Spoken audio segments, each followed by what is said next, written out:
Welcome. This video lecture is on Chapter 17, Developing Persuasive Arguments. And so we'll do a little bit of an overview here. The first thing we're going to talk about is applying the specific steps involved in making and refuting arguments.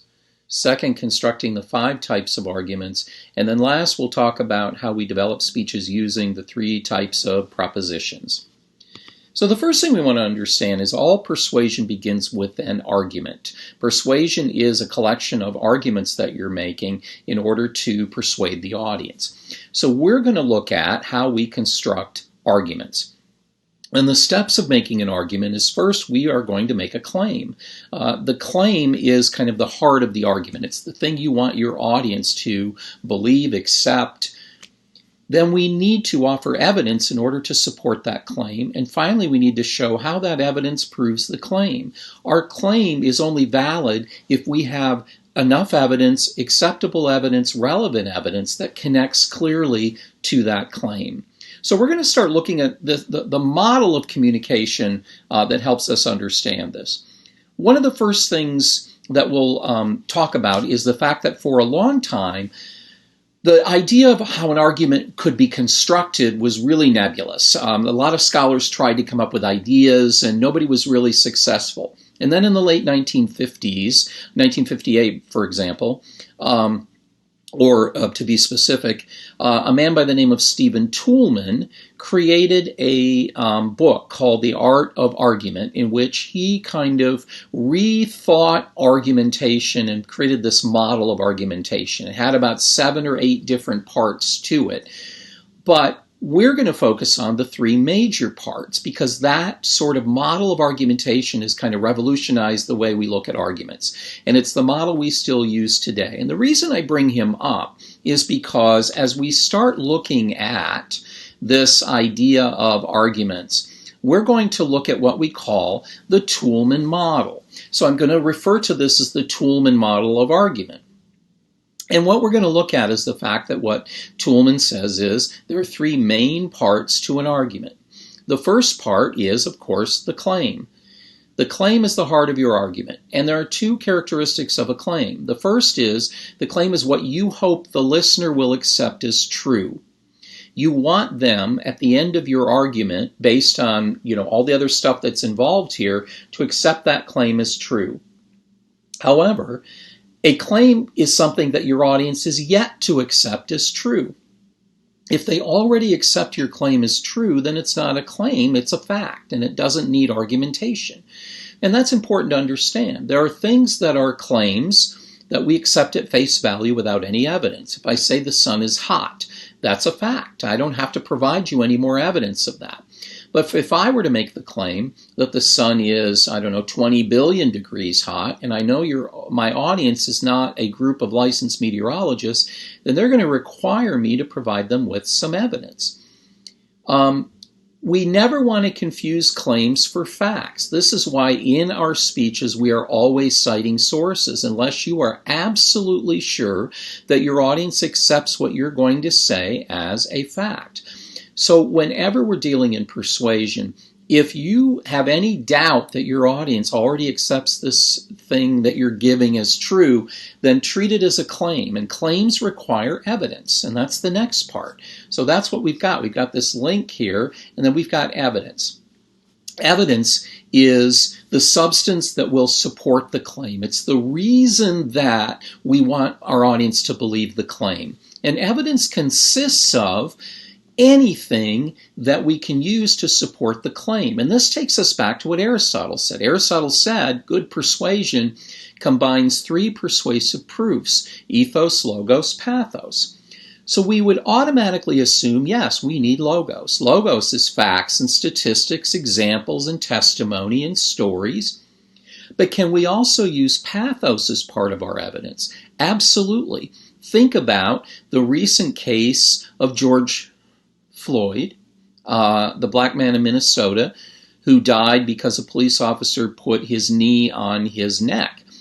The reason why that became a powerful claim for many people who watched that was the video, and the video created that pathos. It was some logos as well, but it was the pathos. It added that emotional component to that, and so that validated the claim that this was, an act of murder or an act of deliberate violence against this man. And then ethos is also helpful. Remember, everything gets filtered through your ethos. So anything can be evidence. We don't just want to have facts, statistics, examples. If you can give pictures, emotional stories, testimony that's emotional, any of those things. So we have evidence, we have claim. The last thing we want to make sure is that we can link the evidence to the claim. In other words, is there a clear connection between the evidence and the claim? This is what Toulmin calls the warrant.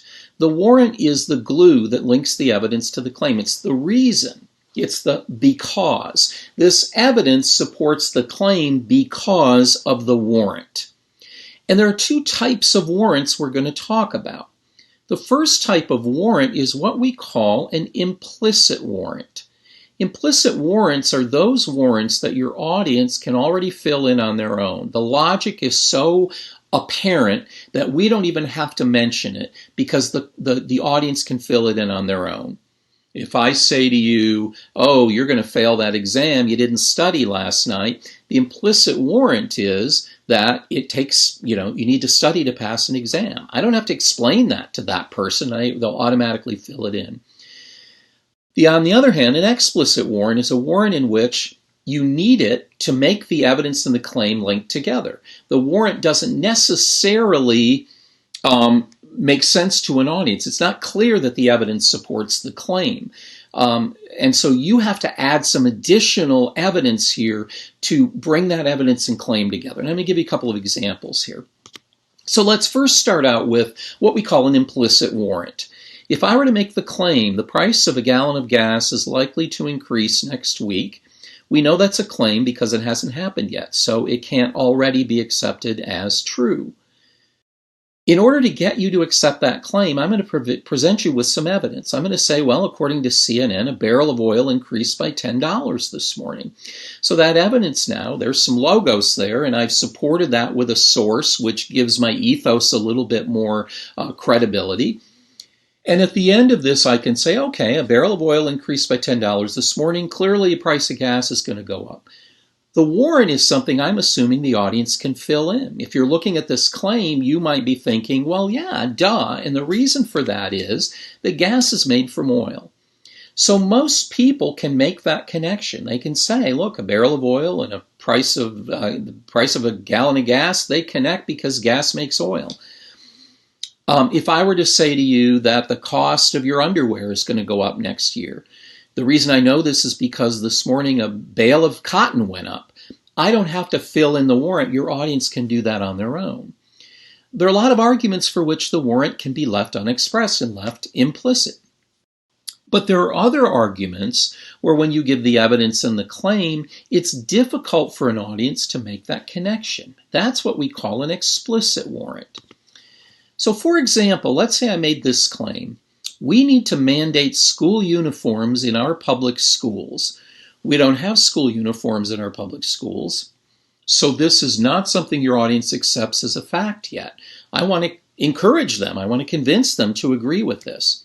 So I bring in some evidence. I say, look, the New York Times says gang violence is up in our schools. I think obviously because of that evidence, we need school uniforms. And I think at this point, your audience is looking at that or listening to that and saying, what do gangs have to do with school uniforms? In other words, I don't have a connection. I have great evidence. The New York Times, very solid source. I have a really good, strong claim.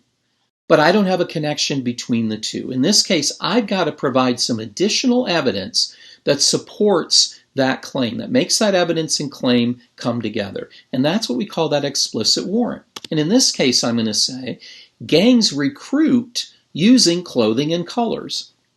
If a gang wants to proliferate in a school, they claim a certain color as their own. That color becomes associated with the gang. If you want to join that gang and be known as part of that gang, then you would adopt those colors.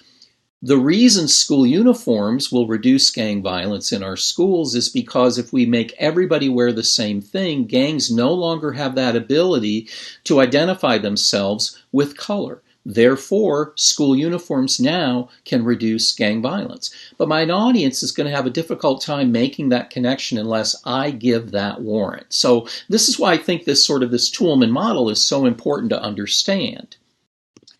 Let's do another one. In this case, I say we need to mandate recycling in our community. We need to make it mandatory that we recycle. And I'm going to give you as my evidence. The U.S. Weather Service says that global temperatures have increased by 2 degrees over the past, millennia. So clearly, if the global temperatures have increased, we need to mandate recycling. Now, you may have people in your audience who can fill in that warrant, but there may be a lot of people who can't. So again, you're going to have to give some additional evidence here to make sure that evidence and claim connect. And in this case, I'm going to give you some additional evidence that says landfills produce ozone-depleting gases. The ozone-depleting gases cause our temperatures to increase. What's that have to do with recycling? The less stuff we put in our landfills, the less ozone-depleting gases get emitted, and our global temperatures hopefully will level off.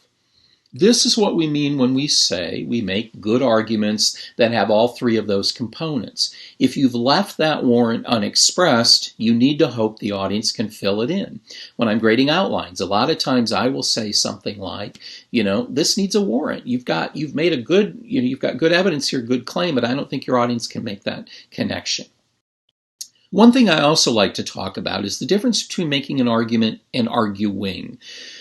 One of the reasons why I get students who kind of push back a little bit on sources is they say, well, why do I have to have a source for everything? Can't I just express my opinion? Isn't my opinion persuasion? And if we look at Toulmin's model, we understand that if I make a claim, if I say, our current president is not doing a good job,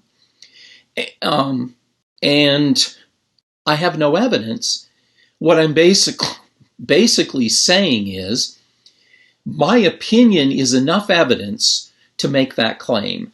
And the warrant that connects that is, my opinion is enough, right? That I'm an expert on this. But I'm not. I'm just a Joe Schmo at a party who says our current president is not, handling this country very well. Ethos, opinion alone is not enough. We can never, justify a claim only using opinion unless you're an expert. Your opinion is only as good as your evidence. I'm not saying you can't argue with your opinion. I can say, I don't think our current president is doing a great job. Here's why. Here's my evidence that I'm going to give for that. And I'm going to back up my ethos. I'm going to back up my opinion. It's like Aristotle says, you cannot persuade only on either ethos, logos, or pathos. You have to have a combination of all of them. And when you express an opinion and call that an argument, you are only relying on ethos. So in a speech, when you stand up to persuade an audience, they're already going to be sitting there saying, okay, he has great ethos, he's dressed well, he's speaking well, but I've got to have that evidence that tells me that his ethos is as strong as I think it is. Now that's an element that I think is important. Okay. So now let's look at the next step, and that is what we call logical reasoning. Logical reasoning is how we create arguments. It's typically how we build our warrants. And there are two types of logical reasoning that we'll talk about. The first is inductive reasoning, which reasons from the specific to the general, and then deductive reasoning, which reasons from the general to the specific. So I want to talk about these because they are an excellent tool for you to begin building arguments in your speech. And I'll give you some examples of what I mean by this. So let's first start with specific to general. What inductive logic says is, I'm going to start out with a number of examples. I've given you 3 examples here, but you can have 4 or 5. It could take 10. In some cases, it might only take 2 examples. It just depends on the tests of evidence. So if I have these specific instances, these specific examples, then I'm going to apply 4 tests of evidence in order to make the leap to the general claim. For example, the first thing I need to understand is, are these examples true? And in this case, I need sources. I need to make sure, validate that each of these examples are indeed true. Now, that's one step in my tests of evidence. The second is, are they timely? Are they current examples? I don't want to be relying on examples from years ago. I need current and timely examples. So I need to make sure that my sources are current and that these examples are current. The third, are they representative of the general category? Are these three examples part of that general category, or are they completely independent? If they're completely independent, then the examples are not going to generalize. And last, are they sufficient? Are there enough examples to make the general claim true? If I can meet those four tests of evidence, then I can say if these three examples are true, the likelihood that this general category is true is pretty high. Doesn't mean absolutely everything in the general category will be true. It just gives us some sense of confidence that everything in that general category will be true. Let me give you a couple of examples. The first is that about 10 years ago, there was a toy that was released called Aquadots. Aquadots were these little colored beads that kids use to make these little sculptures or portraits. They were geared toward younger children, typically preschool kids, that wanted something more stimulating than just coloring with crayons. So these Aquadots had been imported from China. And the FDA had run all kinds of tests on these and made sure that they were non-toxic. That meant if a kid chewed or swallowed on them, they wouldn't hurt them, because they knew toddlers, swallow and chew on toys. So there were thousands, if not hundreds of thousands of these toys sold. They became really a rage. And then one of the things happened, and that is they found that two toddlers who were in the same family had been playing with Aquadots, and they went to the hospital because they'd gone unconscious. And nobody could figure out why, but they knew that they'd been playing with Aquadots. And so they went to the hospital, and they realized that they were unconscious in comas, and they ran all kinds of tests, couldn't figure out what was going on, and the kids eventually woke up and came out of the coma. And so the parents really began to be concerned because there was no commonality between the two children other than they'd both been playing with Aquadots. And they sent up sort of the red flags. They started contacting doctors. They started contacting the FDA.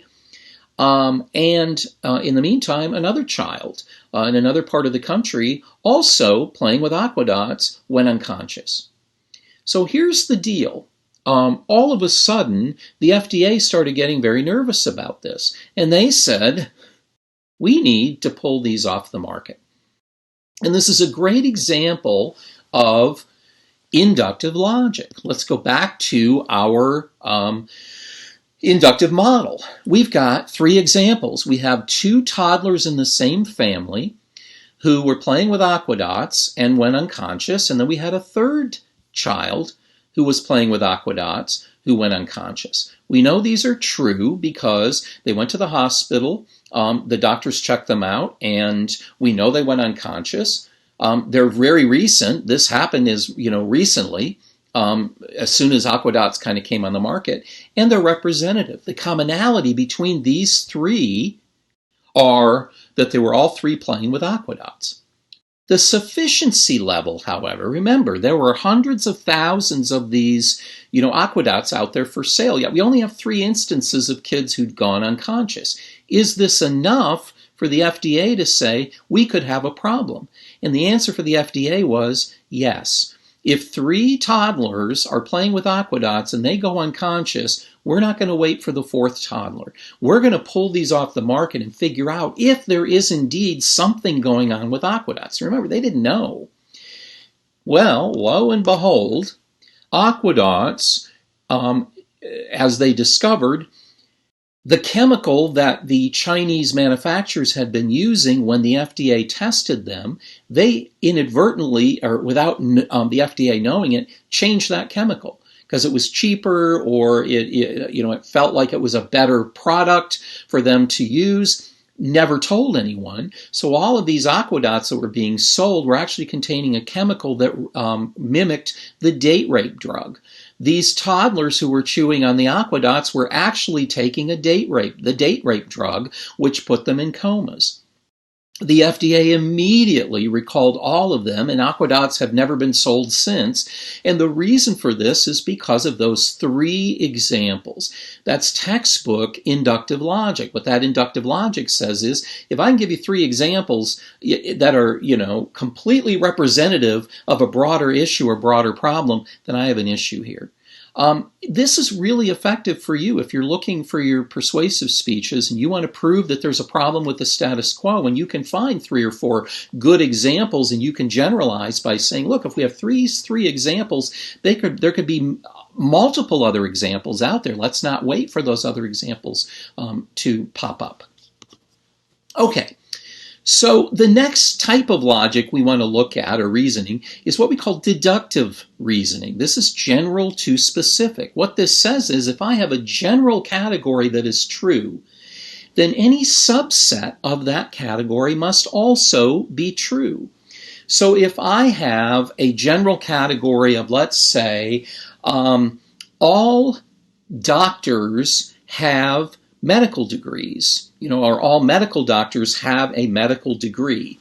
And I say, well, example one, Dr. Jones is a medical doctor. Example two, Dr. Smith is a medical doctor. Example three, Dr. Anderson is a medical doctor. They must all also have medical degrees. It's that simple. If I have a general category that's true, then anything I take out of that category is also going to be true. Or anything I can prove belongs to that general category must also share the same characteristics. So let's take a look at some examples here. When we use a deductive argument, we create what is called a syllogism. Syllogism, again, goes all the way back to the ancient scholars, Socrates especially. And Socrates created what's called the syllogism. And what Socrates said was this: major premise, all humans are mortal. They will die someday. The minor premise, Socrates is a human. Socrates belongs to the human race. The conclusion then comes from the interaction between the major and minor premise. If all humans are mortal, and Socrates is a human, then Socrates must be mortal. And it's really difficult to challenge that conclusion. It's absolute logic. So when we deal in syllogistic logic, you have to make sure that, one, everybody agrees with the major premise and that it is true. Second, that the minor premise, everyone agrees with that, and that is true, and it's a subset of the major premise in order to get everyone to accept your conclusion. Now, deductive logic is really powerful, but it's very difficult to use, especially in a speech. So let me give you a couple of examples of how deductive logic can work in your upcoming speeches. Let's take this. The major premise. The First Amendment protects most speech in the United States. We have pretty broad First Amendment rights. Most speech in the United States is protected. You can't yell fire in a crowded movie theater or incite someone to commit murder, but most of our speech in this country is free and protected by the First Amendment. The minor premise. The internet contains speech. We have speech on the internet. The conclusion then is that speech on the internet is protected by the First Amendment. So what does this mean? Well, a lot of people complain, for example, that there are white supremacist websites on the internet. I showed you in the visual aid video lecture about the white supremacist organization that had put up a Martin Luther King website, treating it as quote-unquote facts about Martin Luther King. And a lot of people are appalled by that. How can they get away with that? Well, they can, because it's free speech. They didn't lie. They put information up that was made people think they were informing, but they were basically giving information that was supporting their own sort of propaganda. While we don't like that, and while it's appalling that a white supremacist group could do that, that is free speech. And it's no different than if a white supremacist group were putting flyers out on public parking lots under people's windshield wipers. So we can't regulate the internet, speech on the internet, any different than we can regulate anywhere else. And so the argument then becomes, when we look at speech on the internet, let me also talk about speech is also porn. The Supreme Court has ruled that pornography is free speech within reason, but most pornography is within free speech. If you go to Portland, for example, I don't know if any of you know this, but Portland per capita has the highest number of strip clubs of any city in the country if you go per capita. Those strip clubs are legal. They contain nudity. There are all kinds of video stores where people can go and watch pornographic videos. Those are legal. If they're legal in public and they're on the internet, they can't be regulated any differently. The difference is, to walk into a strip club or a video pornography shop, I have to prove I'm 18. Porn on the internet, it's hard to prove you're 18. But here's the thing, the issue isn't the porn on the internet. The issue is accessibility to the porn, to prove that someone is 18 or older. The reason I bring this up is there are a lot of people, for example, my parents would always say, oh, the internet's going to be the downfall of all humanity. Why can't we regulate the internet? And it's hard to convince people, why can't we regulate the internet, unless you frame it as a deductive argument. If you say, look, we can't regulate free speech. We have speech, this porn and the white supremacist websites and websites that teach young women and boys how to become anorexic and bulimic. We don't like them, but they're protected by free speech. So therefore, we can't regulate the internet. We've got to figure out some other way to do that. Let me give you another one. Here's a major premise. All U.S. citizens have the right to a K through 12 public education. If you pay taxes in this country, that taxes are sales tax and property tax, and if you even rent, part of your rent goes toward the property taxes of the landlord. Those all contribute to the K through 12 public school system. But if you are a U.S. citizen, you have absolute right, unless you have somehow screwed yourself out of it, you have the right to a K through 12 public education. That's something we would all agree with as a major premise. The minor premise, children who are born on U.S. soil to undocumented immigrants are U.S. citizens. We have the 13th Amendment to the Constitution, which gave freed slaves automatic citizenship, is extended to anyone who is born on U.S. soil, automatically is a U.S. citizen. Therefore, the conclusion is those children have the right to a K through 12 education. And this becomes a real conundrum. There are a lot of states who try to push back and say, look, even if you were born on U.S. soil, but if your parents are undocumented, we don't want you to come into our K through 12 schools. We don't want to spend the money on you. And, the Supreme Court has ruled several times that's unconstitutional. If you are a U.S. citizen, for whatever reason, you have the right to a K through 12 education. So even if your parents are here without documents, have crossed the border and come over here without applying for citizenship, and they have a child on our soil, that child is a U.S. citizen and they can't not be denied all of those rights. Again, framing this as a deductive argument helps people understand that, look, we just can't pass laws to change this.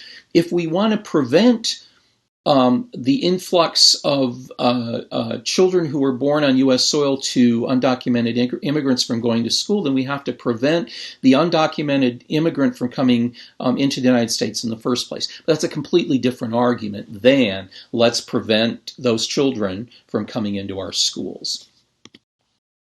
Now, syllogisms aren't always logical. Just because you agree with the major and minor premise doesn't mean that the conclusion is logical. For example, I can give this major premise: all dogs have 4 legs. Minor premise: cats have 4 legs. Conclusion then is cats are dogs. Well, we know cats are not dogs, but when we look at this syllogism, we think, well, yeah, all dogs have 4 legs, and gosh, cats have 4 legs. Why aren't cats dogs? The reality of this is that There are two major premises here. The first major premise I have is all dogs have four legs. But then I have a minor premise of cats have four legs, not really a minor premise because it's not a subset of the major premise. Therefore, the conclusion fails. So you have to really be careful to make sure that when you are listening or on the receiving end of a syllogism, that it's actually logical. The way this syllogism becomes logical is to say all dogs have four legs. Spot is a dog. Notice dog is part of the broader category. So Spot's a dog. He's part of that broader, general category of dogs. Then the conclusion is Spot has four legs. So inductive and deductive logic, really important. Helpful in watching political ads, things like that. We're going to look at logical fallacies in the next video. And this kind of logic is important. So let's look at the 6 types of argument. And the first argument type we're going to look at is argument by example. And this is exactly what we looked at. This is inductive argument. So inductive arguments are the same as argument by example. In your upcoming speeches, you're going to use argument by example to show that there's a problem. You're going to say, look, we have a problem with, texting while driving. Here are 5 or 6 different examples of where people have been killed because of a driver was texting while driving. Clearly, this can generalize into a broader problem. Or we have a problem with a certain product out there, like Aquadots. Just make sure you're applying all of those 4 tests of evidence. The second is what we call argument by analogy. Argument by analogy says that I'm going to take 2 different examples and I'm going to compare them. And I'm going to show you that if one example is true and the other example is similar to that, then that example must be true as well. For an argument by analogy to work, the similarities must be relevant, and any differences between those examples must not undermine your claim. In other words, the similarities have to outweigh the differences. For example, I could argue that Jonesville, New Jersey, with a population of around 200,000, passed a law 3 years ago to mandate recycling or they would receive a fine. This is actually true. This is a city in New Jersey that passed mandatory recycling.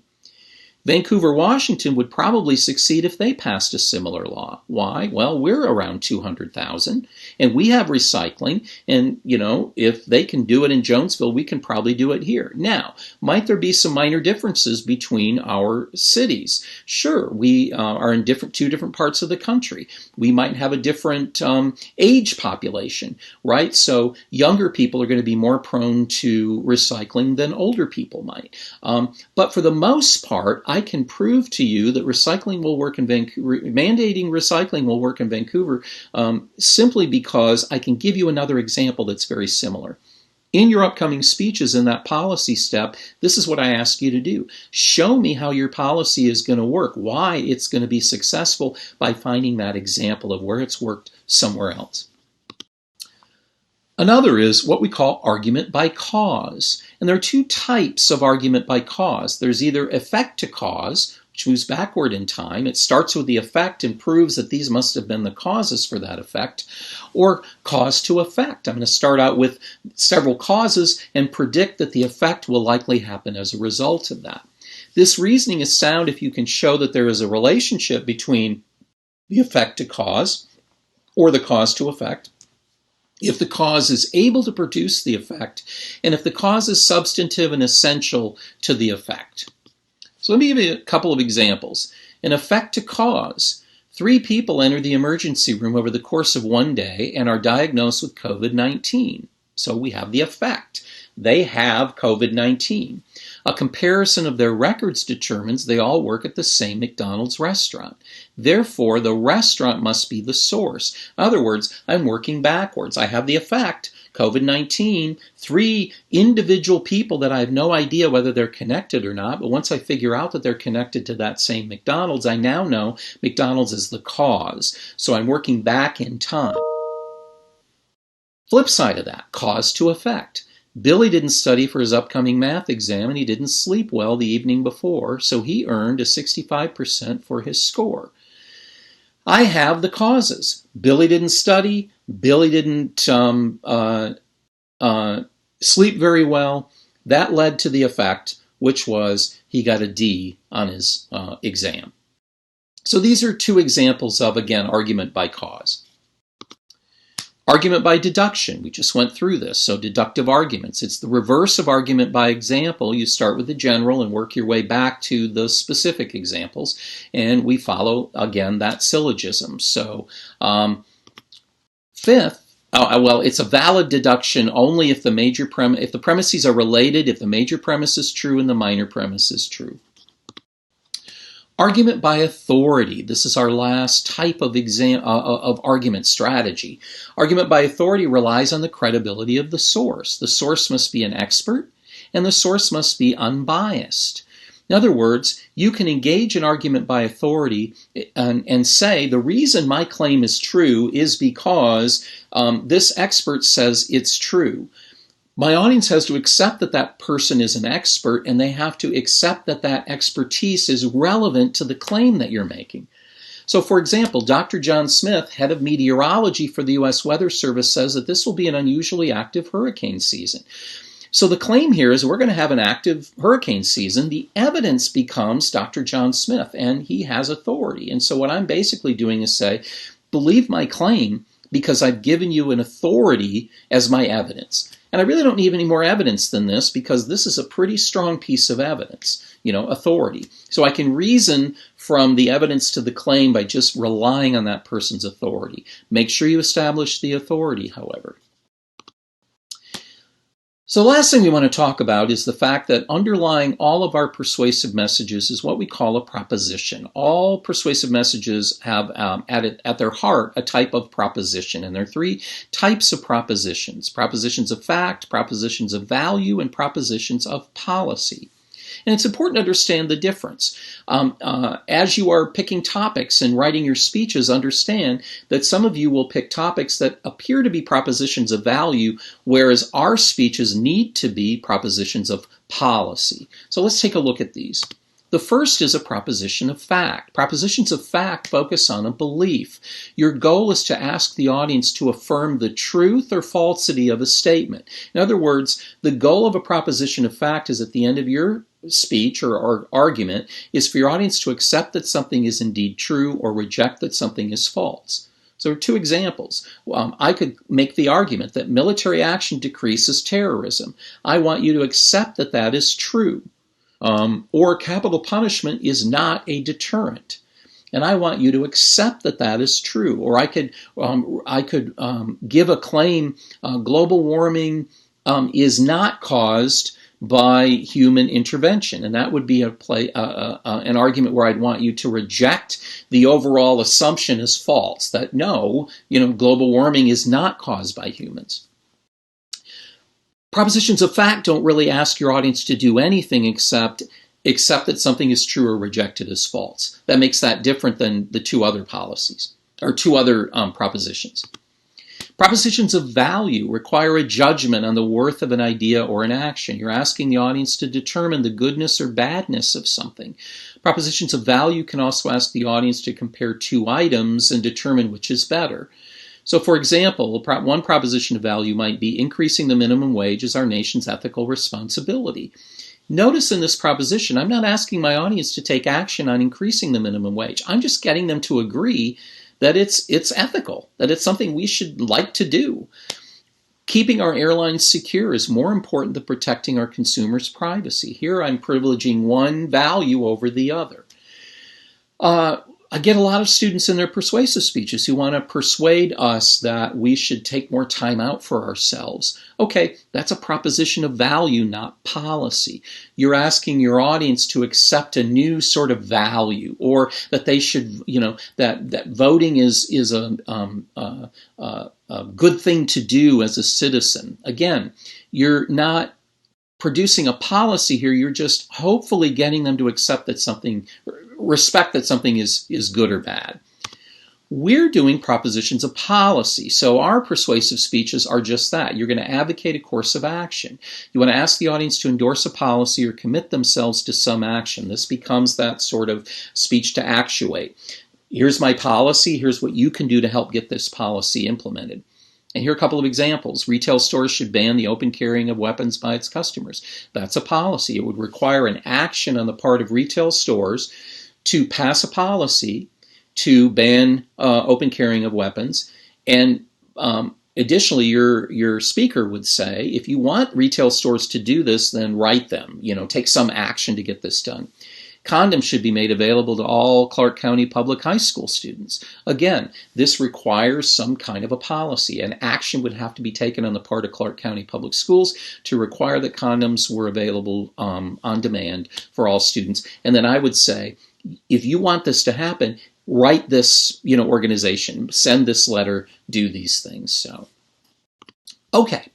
I hope that this was a useful tool for you. Argumentation is dear to my heart. It's what most of my graduate work was in. I've tried to simplify it as much as possible, but as you're writing your speeches, this is the focus. Keep those arguments clear. The nenext video we're going to watch is on logical fallacies, and that comes from this argumentation lecture. So until then, again, hope this helps. If you have any questions, feel free to email me, and see you in the next video.